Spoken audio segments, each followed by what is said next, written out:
My husband left me to care for his dying mother, flying off for a year-long business trip. But the real betrayal wasn't his abandonment. It was the secret his mother whispered from her deathbed, a secret that would expose him as a monster and change my life forever. Can you imagine the gut punch? The absolute shock. I still can't believe it happened. The taxi pulled up to our modest suburban house, the one Michael and I had strained to buy 3 years ago. Michael quickly opened the door, helping a gaunt, frail woman step out. It was my mother-in-law, Elizabeth. I hadn't seen her in only 6 months, but her appearance had deteriorated so shockingly. Terminal lung cancer with metastasis had drained the life from a woman who was once as strong as an oak. Now she was nothing but skin and bones, her eyes sunken into dark sockets, reflecting an infinite weariness. I rushed over, taking the old suitcase from Michael's hands. A potent smell of medication and antiseptic hit me, stinging my nose. Michael looked at me, a certain evasion in his eyes, his voice urgent, like he was being chased. He told me to help his mother get settled so she could rest. He needed to talk to me about something important right away.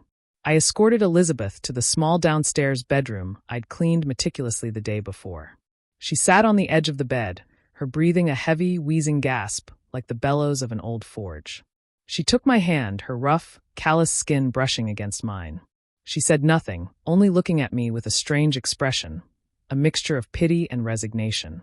It was unnerving. I returned to the living room. Michael was already there, adjusting his tie, and next to him stood a large, perfectly packed suitcase. My woman's intuition screamed. Something was terribly wrong. Michael approached, placing his hands on my shoulders. "Sophia," he began, his voice grave, serious. "I just received the board's decision this afternoon. The company is sending me to Germany for a year to oversee a key project. It's my only chance for a promotion to regional director." I froze. "A year?" My eyes darted between the suitcase and his face. "A year?" I stammered. "Why so sudden? Mom just got here, sick as she is. You're planning to leave now." Michael sighed, his face carefully distressed, almost too perfectly rehearsed. "He knew it was a sacrifice for me," he said. "But he told me to look at his mother. Terminal lung cancer. The treatment costs were a fortune every single day. If he didn't accept this assignment, where would they get the money for her medicine, for the radiation therapy? He was going for this house, for his mother, and for our future." His words fell on me like a net of moral responsibility, trapping me, preventing me from voicing any objection. He was right. His mother's illness was a bottomless pit that swallowed our money, and my salary as an office administrator barely covered our basic expenses. Michael took a debit card from his wallet and placed it in my hand. "The PIN is our wedding anniversary. Every month, the company will deposit my salary here. Use it to take care of Mom." He'd try to save everything he could over there to send more. As his wife and her daughter-in-law, this was the moment he needed me most to take charge of everything at home. He asked if I would help him. I held the lightweight card in my hand, but my heart felt as heavy as a lead slab. I just nodded, resigned.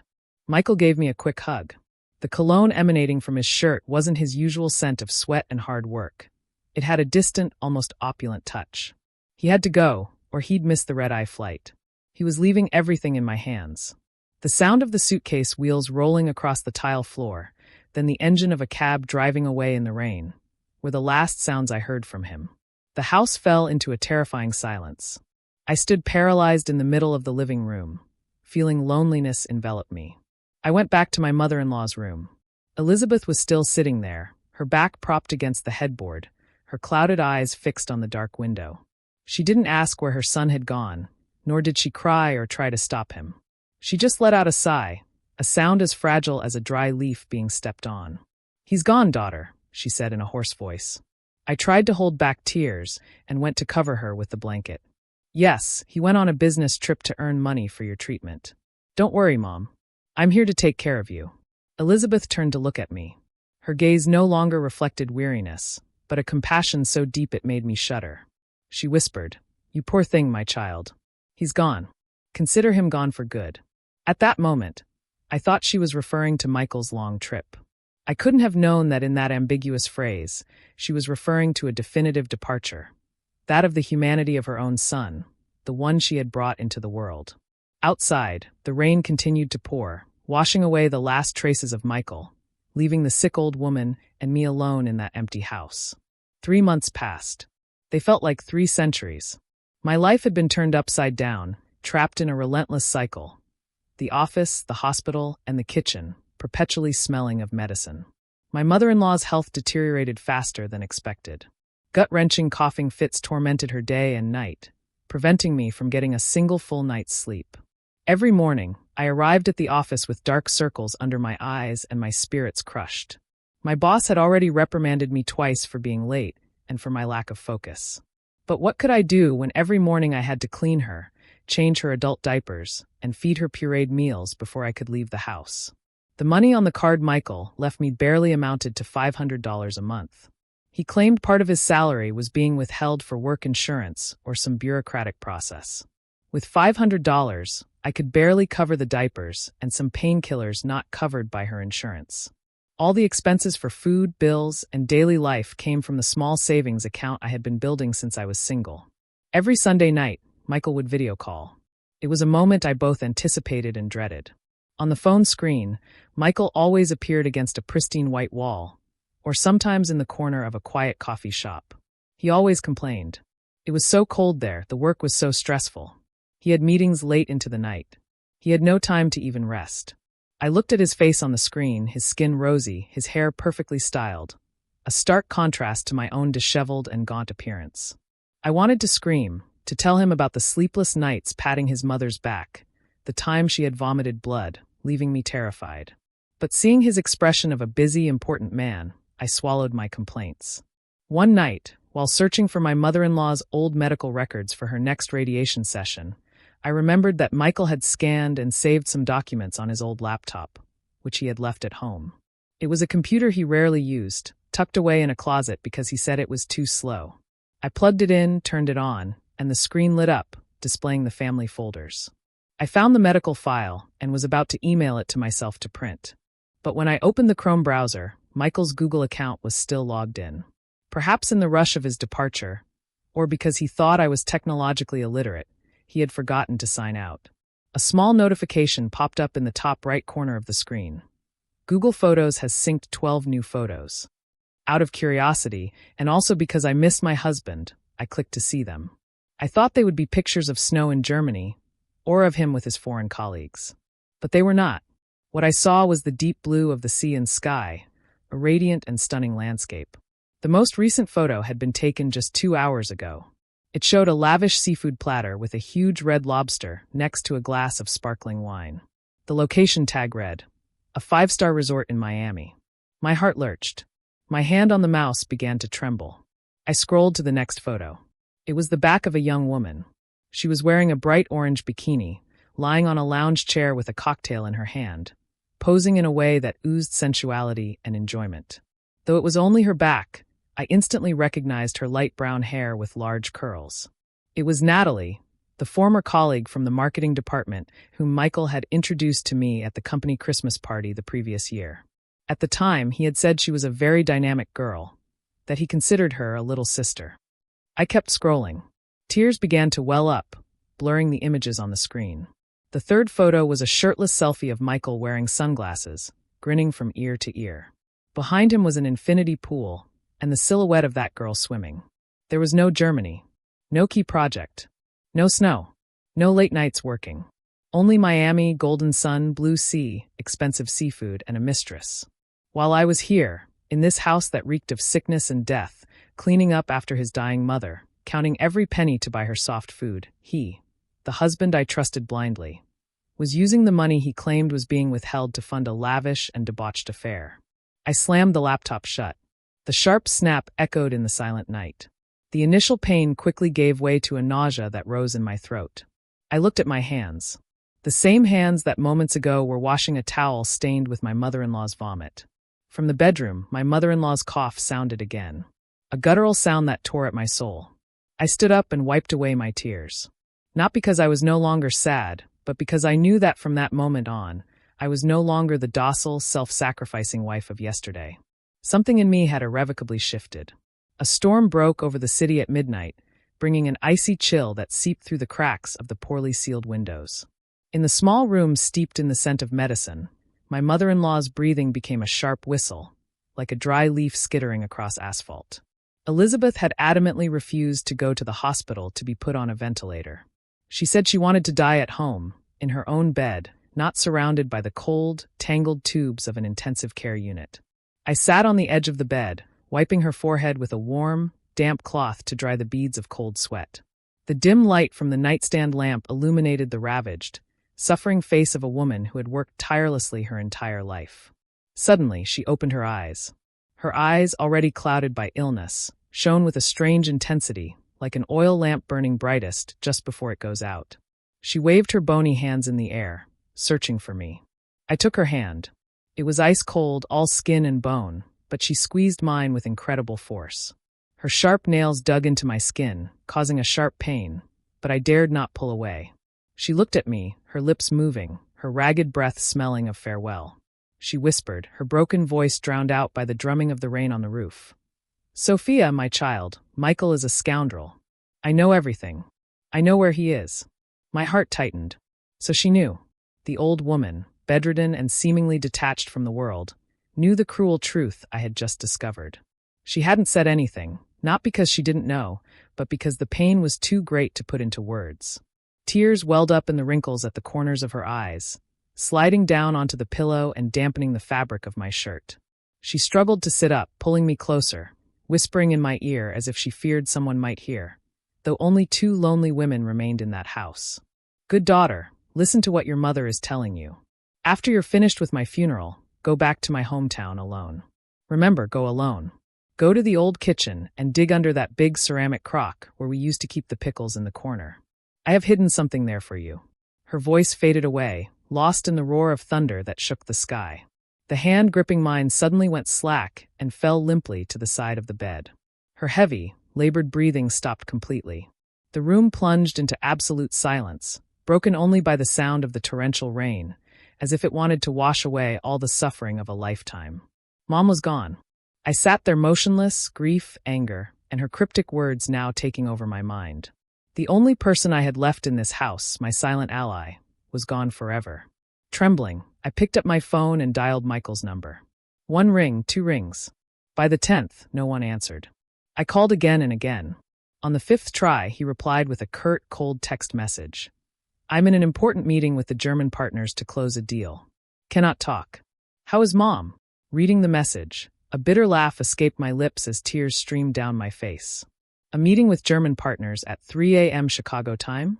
Or was he busy having a meeting in bed with his mistress at some luxury resort in Miami?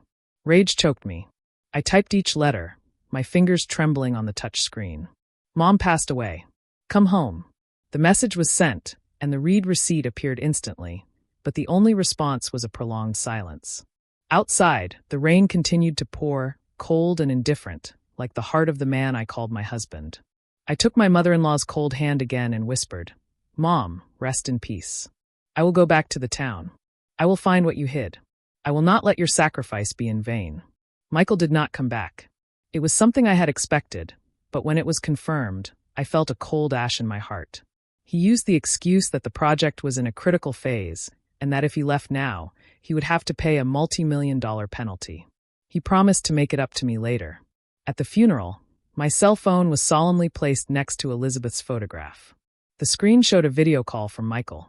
He appeared in an immaculate black suit, his face contorted in grief, weeping dramatically through the screen. He cried out, "Mom, I am a terrible son.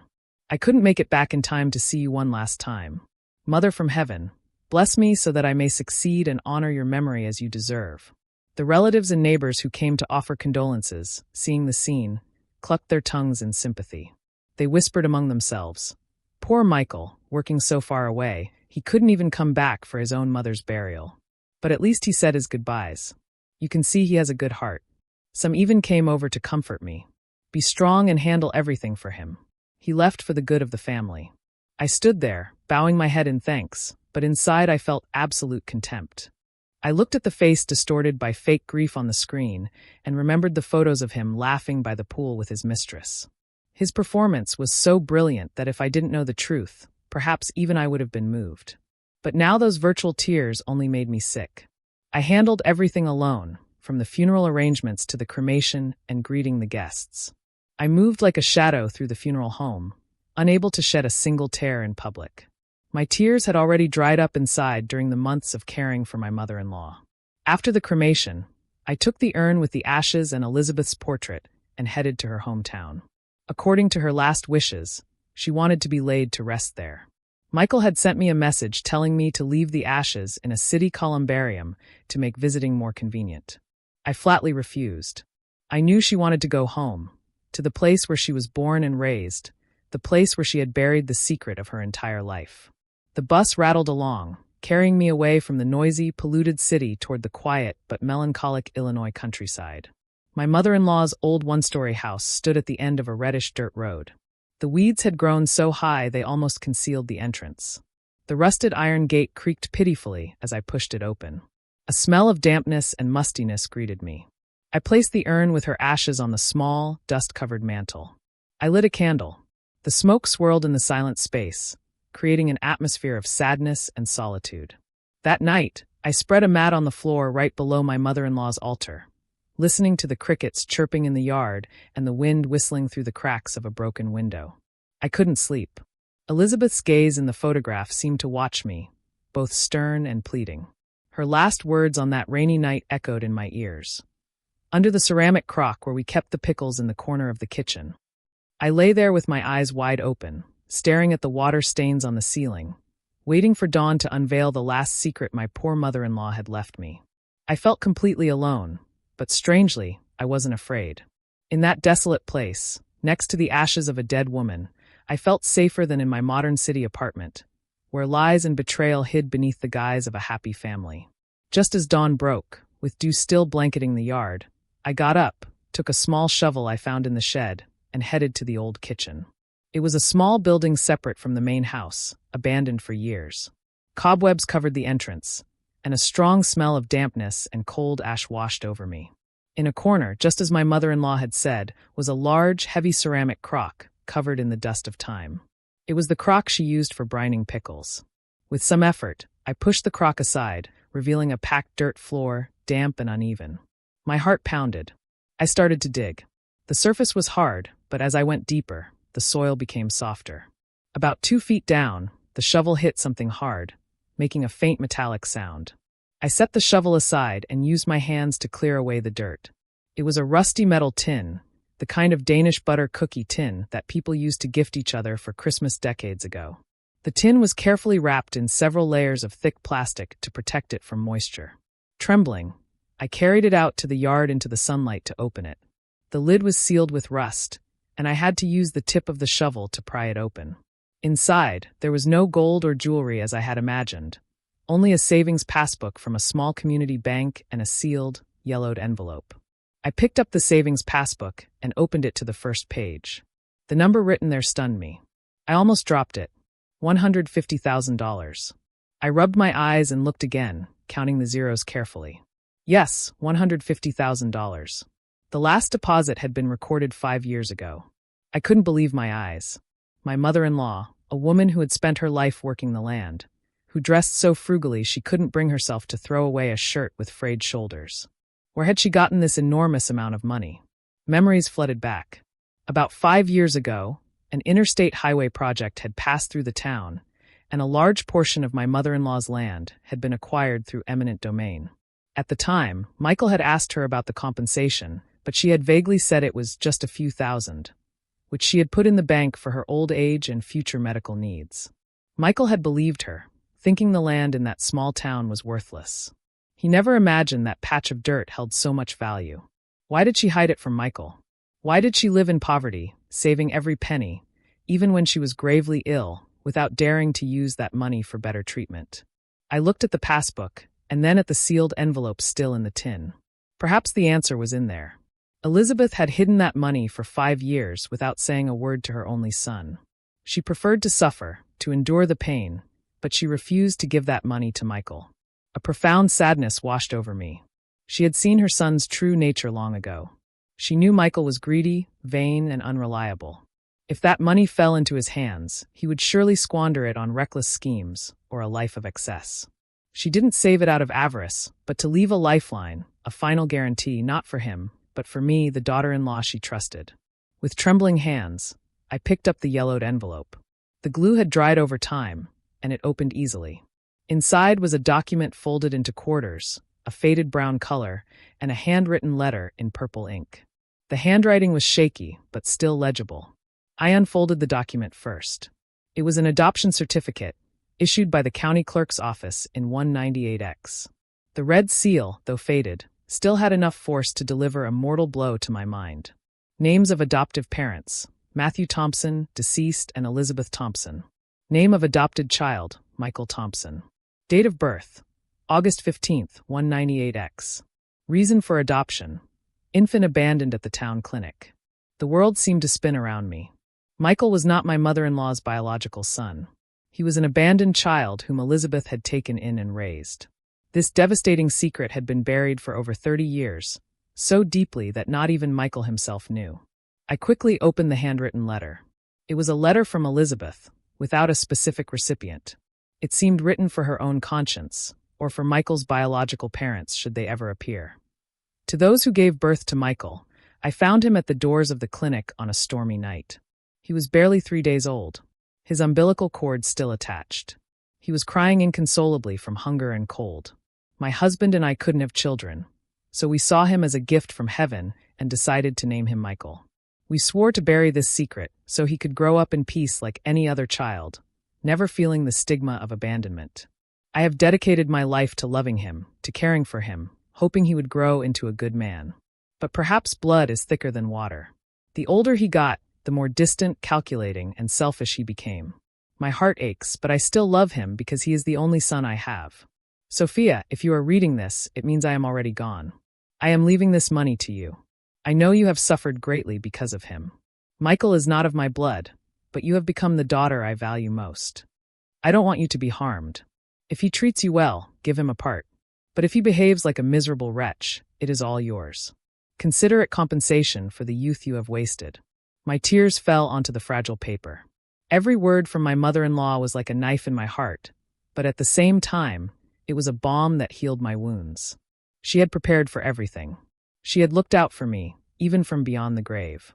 She left me not just money, but the truth and the power to choose.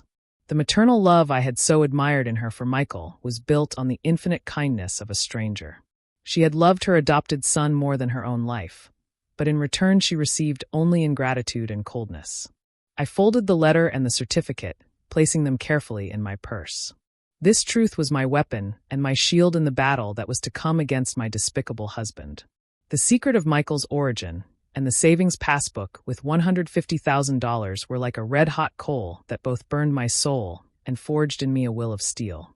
My phone vibrated in my pocket, a new message. I opened it. On the screen was the name, my love, a name I hadn't yet changed. A bitter irony in my current situation. Michael had sent a photo of an endless white sand beach with a cheerful message. This weekend, the partners invited me to a resort in Germany. The scenery is beautiful. I wish you were here. At the end of the year, when the project is finished, they will give me a big bonus. I will make it up to you for everything, honey. I zoomed in on the photo, examining every detail. He thought I was a naive woman who knew nothing beyond the kitchen stove, easy to deceive. But he was wrong. In the bottom right corner of the photo, reflected in the glass of a round table, was the silhouette of Natalie sitting with her legs crossed, holding a turquoise-colored cocktail. And in the distance, I could make out the clock tower characteristic of a famous Miami resort I had always dreamed of visiting, but which Michael always dismissed as too expensive. Germany. He was putting on a clumsy play to hide his life of luxury built on his wife's sweat and tears. I took a deep breath, suppressing the anger rising in my throat. This was not the time for a jealous scene or to unmask him. I needed him to come back immediately, and the only thing that could lure a greedy man from his den of pleasure was money. I typed a reply, each word carefully weighed like a hunter setting a trap. I am in your mom's town dealing with her affairs. Today, while cleaning the house, I found a metal box that Mom had hidden under the kitchen floor. Inside there is a will, deeds, and some very important documents about your origin that she never mentioned. It looks like she left a very large inheritance. You should come back as soon as possible to sign the papers. Otherwise, I don't know how to handle this with the county office. Barely 2 minutes after I sent the message, my phone rang nonstop. It was Michael. I let it ring 3 times before answering, keeping my voice calm with a touch of feigned exhaustion. Yes, Michael. On the other end of the line, Michael's voice was agitated, unable to hide his excitement. What did you say? What box? What inheritance? Mom had no money to leave anything. I answered in a monotone voice. I'm not sure, but I saw property deeds, a bunch of papers. The clerk at the county office says it's very important and that the presence of the only son is required to resolve it. If you don't come, they won't let me touch anything. Michael was silent for a second. Then his tone changed instantly. His voice became affectionate and urgent, to a point that sounded false. Okay. I'll try to ask my boss for permission to come back for a few days. Don't show anything to anyone and don't sign anything. Understood? Wait for me to get there. I hung up the phone. A cold smile formed on my lips. He had taken the bait.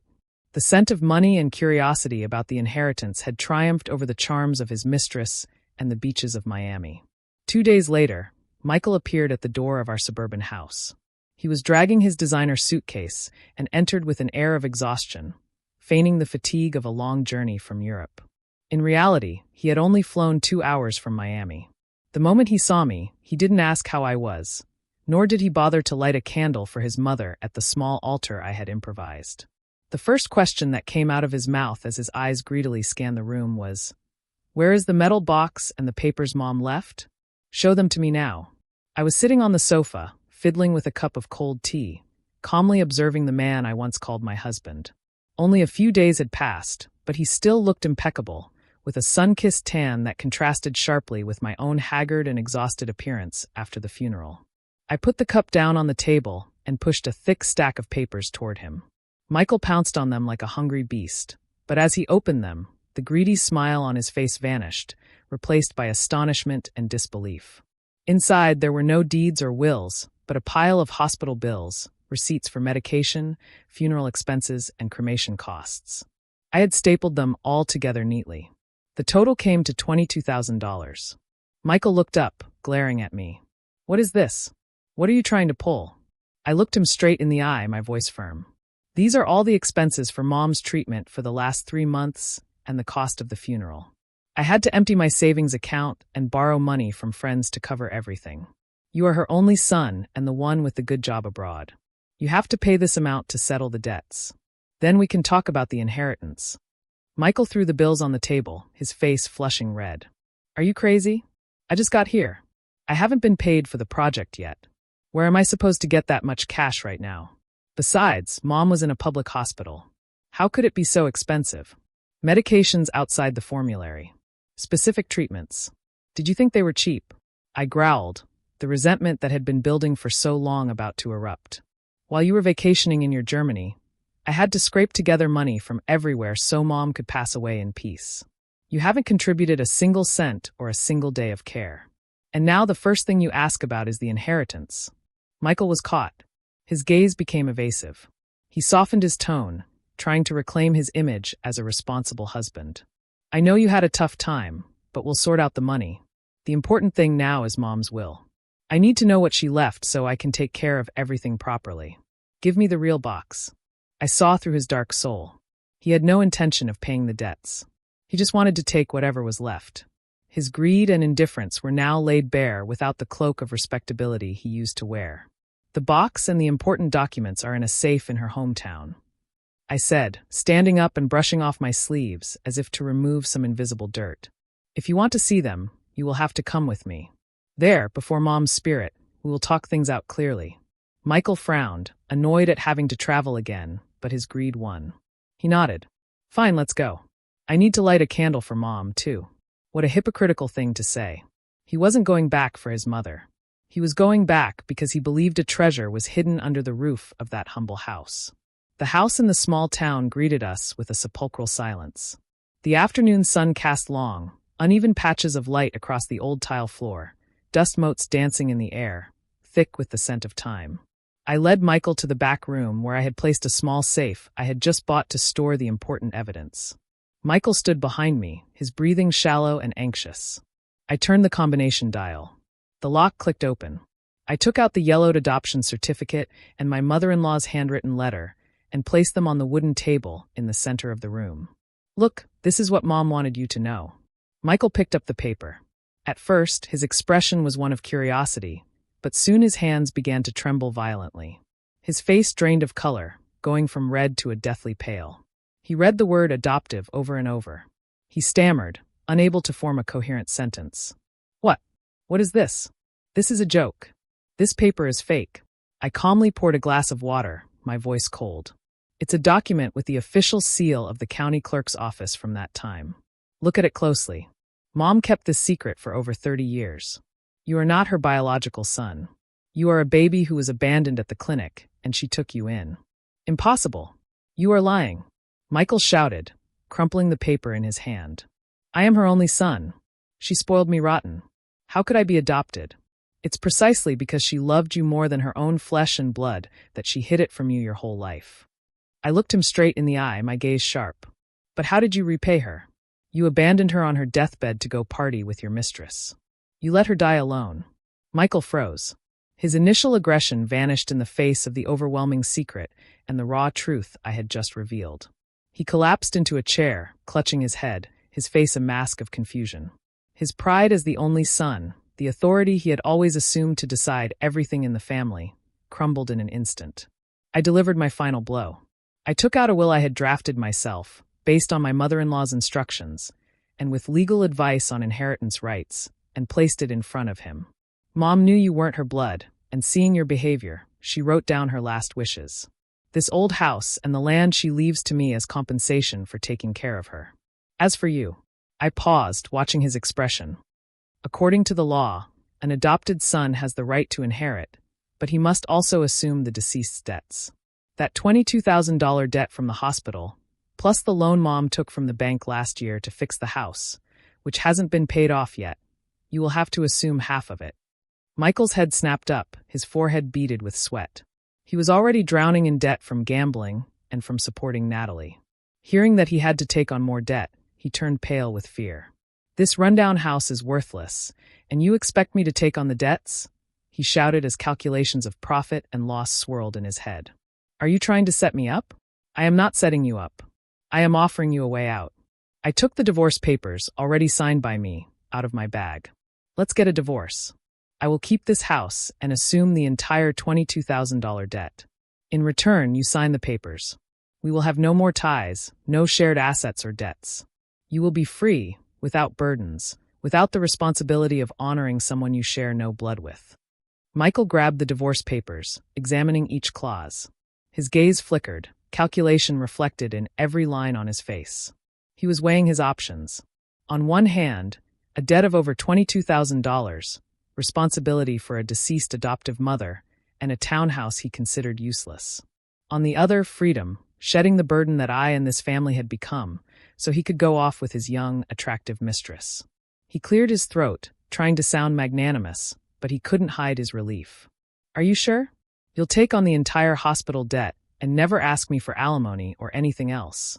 "I am sure," I replied, my voice firm and devoid of emotion. "I just want this house as a place to honor Mom. You go your own way." Michael smirked, the smile of someone who believes he has just shed an enormous weight. He took out a pen and signed the divorce papers. His signature was quick and decisive, as if severing 15 years of marriage without the slightest hint of nostalgia. "As you wish. If you like dealing with problems, that's on you. I have signed. From now on, we go our separate ways. What is mine, and the debts are yours too." He tossed the papers toward me with a triumphant air. "I'm giving you the house. I have no interest in this godforsaken hole." "Thank you," I said, my tone strangely calm. "You can leave now and never come back." I held the divorce papers in my hand as tears fell silently. I wasn't crying for the end of my marriage. I was crying for my mother-in-law. She was right. She had seen through the dark soul of her adopted son. If I hadn't listened to her, if I had softened and given him the passbook from the start, I would be on the street now with nothing and drowning in debt.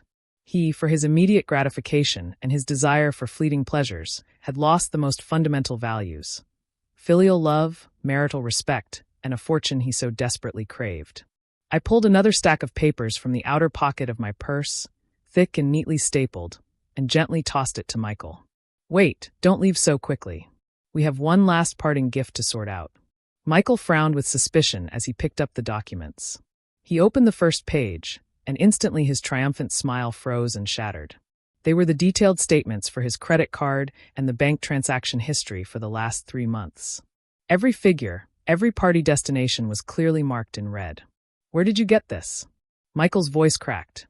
His hands began to shake as he flipped through the pages. I answered calmly, my voice like ice. "Did you think I was a fool who only knew her way around a kitchen? While Mom was dying, you were using the credit card to buy a Hermes bag for your mistress, pay for 5-star hotels in Miami, and constantly withdraw cash from ATMs near casinos. In total, you spent and racked up debts under the guise of business expenses for over $30,000. Michael turned white. Sweat poured down his face. He tried to defend himself, trying to salvage what little dignity he had left. "So what? It's money I earned. I can spend it how I want. Besides, we were married. You're responsible for half of that debt, too." "You're wrong." I cut him off, my voice like steel. "Read the 3rd clause of the divorce agreement you just signed. Both parties declare they have no shared debts. Any debt incurred in the name of one party or spent for personal purposes will be the sole responsibility of that party." Michael was stunned. He quickly pulled the agreement from his pocket to reread it. In his haste to get rid of the house debt and hospital bills, he hadn't bothered to read the fine print. I stepped closer to him, staring into his panic-stricken eyes. "All the money you spent on your mistress and on gambling has been proven to be for personal purposes, not for the family's needs. I consulted with a lawyer. Now, not only have you lost the inheritance, but you will have to carry a debt of over $30,000 all by yourself. Congratulations, you have the freedom you wanted so badly." Michael stood motionless. The paper in his hand fell to the floor. He opened his mouth to say something, but no words came out. The trap his own greed and arrogance had set had snapped shut on him, trapping him in a brutal reality he had never foreseen.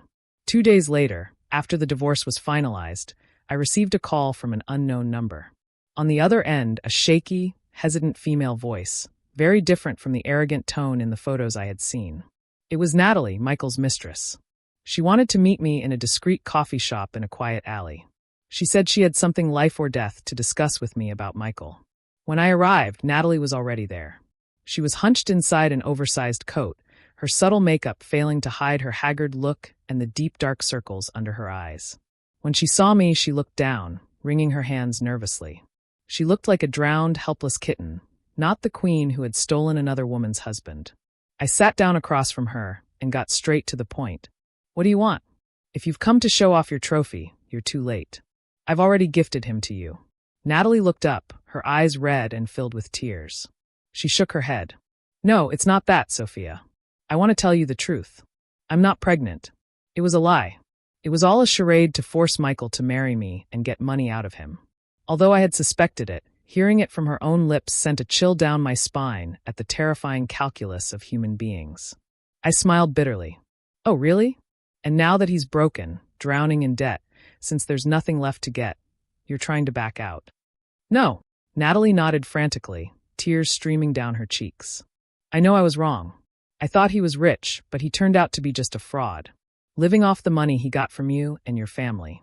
Now some loan sharks are after him for gambling debts. I'm afraid it will splash onto me. I want to leave him, but he won't let me go. He's threatening to post intimate photos of me if I leave." She took a deep breath, trying to calm herself, and lowered her voice, looking around cautiously. "Sophia, I know Michael is planning to hurt you. He's working with a sleazy lawyer to sue you for fraud and for abusing his mother. He has faked messages and manipulated photos to discredit you so he can claim the inheritance and force you to share his debts." I gripped the handle of my purse tightly. Rage consumed me. Michael had truly lost all humanity. After deceiving me for years, he now wanted to corner me with the vilest tactics. Natalie slid a piece of paper across the table with a bank account number on it. "I have proof. I have secretly recorded his calls with the lawyer, and I know the password to his computer where he keeps all his dirty laundry. I will sell you all the evidence for $3,000. I need the money to pay off a debt and start over somewhere else. With this, he will not be able to do anything to you." I looked at the young woman before me with a mixture of bitterness and pity. She was also a victim of her own pragmatism and superficiality, trapped in a spiral of money, and now she had to betray her lover to escape. $3,000 was not a small amount, but compared to my safety and honor, it was worth it. All right, I replied dryly. But first, I need to see the merchandise.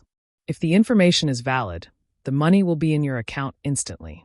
Trembling, Natalie connected a small black flash drive to my laptop. She moved quickly, as if trying to get rid of the burden as soon as possible. On the screen, several folders with strange names appeared. Natalie opened them one by one. First, the call recordings. Michael's voice clear and full of resentment. My wife is an idiot. A couple of threats and she'll get scared. Prepare the lawsuit for abusing my mother to death. Add the photos I doctored the other day. I have to get that house back one way or another, or the loan sharks will skin me alive. My blood boiled. I had shared my life, sacrificed everything for this man, and to him, I was just a pawn, a fool to be used and trampled on. Then came the files of sick chats with other women, not just Natalie. But what shocked me the most was the last folder.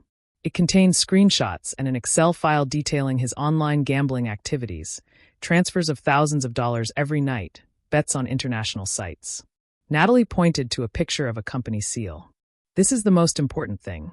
He created a shell company and used this seal to forge contracts and embezzle funds from the company where he works.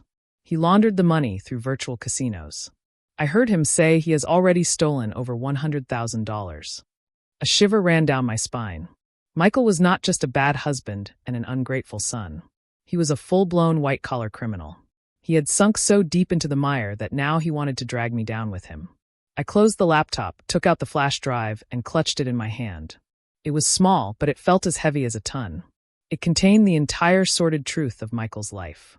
It was the sort of justice I needed to put an end to his plans. I took out my phone and transferred the $3,000 to Natalie. Seeing the confirmation message, her face relaxed slightly, but her eyes were still filled with fear. Thank you. I'm leaving. Be careful. He's like a cornered, rabid dog now. He's capable of anything. Natalie grabbed her bag, pulled her hood over her head, and quickly disappeared into the crowd. I was left alone, drinking a bitter cold coffee, feeling a mix of disgust and compassion. For myself, for my late mother-in-law, and even for Michael. He had destroyed his own life with his greed and desires.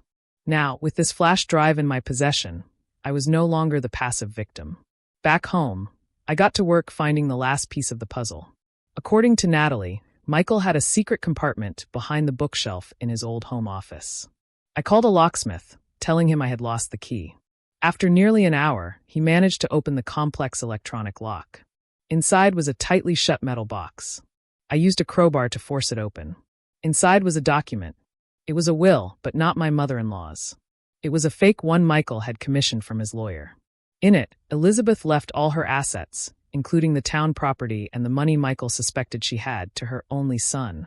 What chilled my blood was the date on the document. On that day, my mother-in-law was in a deep coma in the hospital, connected to machines. How could a person in a coma get up and sign a will? The signature was a shaky scroll, but when compared to old letters from my mother-in-law, the forgery was obvious. Michael had guided her hand, or worse, he had faked the consent of a dying woman to legitimize his greed. Tears of rage streamed down my cheeks. In his mother's final moments, while I was watching over her through the nights, he was busy plotting how to steal her last breath. Michael's lack of scruples had hit rock bottom. I photographed every page and sent a copy to my own lawyer. This is proof of forgery and fraud. I want to prepare a lawsuit, not just to defend myself, but to put him in jail if he dares to bother me again. My lawyer responded immediately. The evidence is irrefutable. With this and the contents of the flash drive, he has no escape. The law will not let such a soulless being go unpunished. Michael came looking for me one afternoon, but this time he was not alone. He was accompanied by a middle-aged man with gold-rimmed glasses and a leather briefcase, but with a shrewd, shifty look. They pounded on the door. I opened it, and before I could say anything, Michael barged in aggressively. He pointed a finger at me, hissing, "You are very clever, Sophia. You tricked me into signing that damned agreement. Do you think you are going to get away with the old woman's $150,000 so easily? I have already checked the information on the savings account." The other man, his lawyer, adjusted his glasses. "Good afternoon. I am Mr. Perez's legal representative. My client alleges that he was deceived and coerced into signing the asset division agreement. We request its annulment and a new division of the inheritance." I smiled bitterly and invited them to sit, not offering them any water. Coerced? He is a grown man in his right mind who signed with his own hand before a judge. Now that he sees the money, he wants to back out. Michael slammed his fist on the table. "What game are you playing? If you don't share the money, I will post on social media that you had lovers and abused my mother to death. I will get you fired. I will make it so you can never get back on your feet." He started showing me screenshots of manipulated messages where innocent conversations with coworkers were twisted into innuendos. And my complaints of exhaustion were turned into curses wishing for his mother's death. Michael's depravity surpassed my imagination. I no longer felt anger, just a deep disgust. The man I had shared my life with was a demon willing to trample on his ex-wife's honor and his mother's memory for money. Silently, I activated the recorder I had prepared under the table. I let him talk, let him spew all his garbage so he could tie the noose around his own neck. When he was finished, I went to my room and got the laptop and all the documents I had gathered. I placed the small flash drive on the glass table. "Before you sue me for abuse or fraud, I suggest you watch this. Here is all the evidence of Mr. Perez's embezzlement, his money laundering through betting, and most importantly, the proof that he forged my mother's will." I pushed the fake will toward them, and next to it, a copy of the medical report proving that on the date of the signature, my mother-in-law was in a deep coma. Forgery of documents and fraud.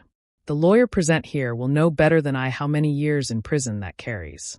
And you, Mr. Perez, how do you think the CEO of your company will react when he receives the recording of you planning to embezzle from the company? Michael's face turned as white as a sheet. The pale lawyer picked up the medical report and looked at it in horror. He realized he had gotten involved in a serious criminal case. "Mr. Perez, you didn't tell me any of this." He quickly gathered his things. "This has signs of a felony. I cannot participate. I have to protect my license." The lawyer rushed out, leaving Michael alone, cowering like a cornered rat. His arrogance had vanished, leaving only fear. "What are you going to do, Sophia?" he stammered. "Are you going to send me to prison? After everything, we were husband and wife." I looked at him without a shred of compassion. "Husband and wife? That relationship died the day you abandoned your mother to go with your mistress. You have two options. Either you disappear from my life forever and never open your mouth again, or I send all of this to the police right now." Michael staggered to his feet. He knew if I spoke, his life was over. He would not only lose his job and reputation, but prison was waiting for him. He headed for the door, defeated. But before he left, I decided to give him one last gift. A truth that would destroy his last hope. "Oh, one more thing. Do you dream of a house and kids with your mistress Natalie? Let me tell you, the pregnancy was fake. She was never pregnant." Michael stopped dead, turning with wild eyes. "What are you saying? You're making it up to separate us. Why would I make anything up about a broke man like you?" I shrugged. "She was the one who came to me. She sold me all this evidence to get money to run away from you. She said, since you have nothing left, she had to escape as soon as possible." Michael was petrified. The news was like a punch to the gut. He had lost everything for that woman: mother, wife, money, honor, and now even an imaginary child in the mistress he was supporting. He let out a cry of pain, clutching his head. His desperate scream echoed down the hallway. He stumbled outside and collapsed onto the ground. I closed the door, separating my world from his madness. I slid down to the floor, exhausted. I didn't feel the euphoria of victory, only an infinite weariness. I had won the legal battle, but the price was scars on my soul and a broken faith in people. Outside, night was falling, but I knew the sun would rise tomorrow. I had to get up and start building a new life. Shortly after, a lawyer named Mr. Miller contacted me. He was my mother-in-law's secret legal representative. He revealed that Elizabeth, suspecting her son's nature, had drafted a second will. In addition to what I already knew, she owned a priceless ground-floor apartment on the Upper West Side of Manhattan, inherited from her parents. Its value exceeded $500,000. The will stipulated that the apartment would be exclusively mine if Michael proved to be a bad son, or if we divorced due to his fault. Elizabeth had foreseen my vulnerability and had left me this protective shield. I cried with gratitude. My mother-in-law's love went beyond any blood ties. I moved into the Manhattan apartment. One stormy night, Natalie appeared at my door, her face bruised. "Michael knows about the apartment. He's gone crazy. He says he's going to kill you." That same night, Michael forced his way in, armed with a knife. "Where is my money?" "That apartment is mine." As he lunged at me, I sprayed his face with pepper spray. Just then, the police, whom I had already alerted, burst in and arrested him. His madness led him straight to prison, the inevitable end for a life of greed and betrayal. Michael was sentenced to 7 years in prison for multiple felonies. I never saw him again. With the inheritance money, I opened a small bookstore cafe on the ground floor of the apartment and named it Elizabeth's Legacy. It became a haven of peace, a place where I began to heal. One sunny afternoon, a man walked into the bookstore. He smiled, and his smile was as warm as the autumn sun. I smiled back, feeling a calm I hadn't experienced in a long time. The past was locked behind prison bars, and the future was opening up before me with the scent of new paper and the golden light of a new beginning. Life is sometimes fair. Those who sow the wind reap the whirlwind, and those who keep a pure heart in the end find peace. What would you have done in my place when you discovered the truth about Michael? Have you ever faced such a profound betrayal? Tell me what you think in the comments below. I really want to know.